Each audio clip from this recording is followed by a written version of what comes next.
Welcome to ReShoot 360 Tutorials. Today, we will see the video filter wide angle. Before starting, select a 360 video you would like to edit. Now, select the preset video. Select the type of social network you target.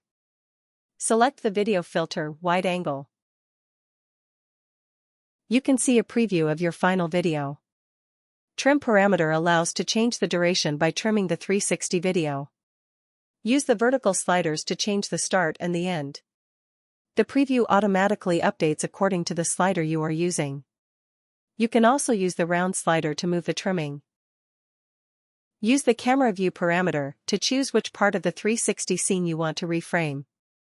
To do this, use the blue button with the round arrow. Slide the screen to move the camera. Use again the blue button to lock the camera.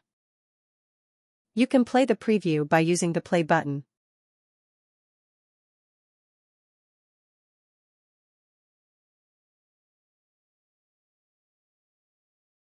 Click again on the screen to pause the preview. You can also use the slider to seek in the preview. Now, you can export the final video. Use the button in the top right corner.